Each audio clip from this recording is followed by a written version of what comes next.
Okay, here's a job I'm working on. The guy is getting me to replace these lintels, or lintels, whatever you call them. They're 3.5 inches wide or so by 4 feet. And what happened was this building was built in 1961. And over time, I guess the water, on the gable ends here where there's not much of an overhang, and, this gets a lot of more weather exposure than, say, this other side with a 2-foot overhang gets.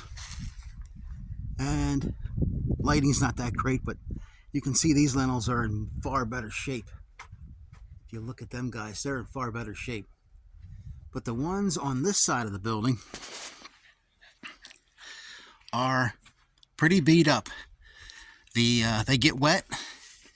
The porous cementous type material, whatever you want to call it, this is made from, or cinder block, or whatever it is, it absorbs the water and it rusts the rebar. Each one of these lintels has 2 pieces of rebar in it so far. So, and it just blows out the sides. So they're coming out easy enough. And the guy, whoever built this place, put Durawall. That Durawall is a pretty good stuff. I don't know if you can see that or not, but that's holding that whole top course of slabs. They're 4-inch solids up top. It's holding the whole thing in place for me. So that's going to help me. Now the owner just went to go pick up these lintels, and I tried to get ahead of the game here a little bit. And I cracked the old one out, busted it out. Everything's nice and clean in there now.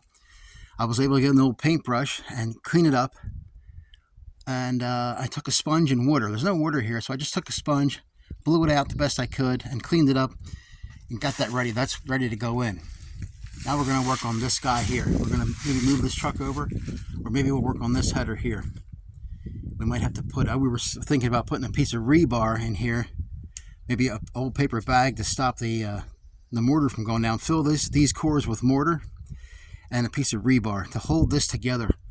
You can see it's starting to crack here. So we're just trying to do some stuff here to fix this building up and make it look a little more presentable. What happens too is there's no drip edge here. So this water runs down off this corrugated siding. And instead of having a little drip edge that I always talk about, if you watch any of my videos, and the importance of getting the water past the building, not only getting it down the side of the wall, but past the building, and especially past this kind of stuff. So we're going to work on them, and we're going to see what we can do, and we're going to take it from there. All right, thanks for stopping around. This is Len David Hart.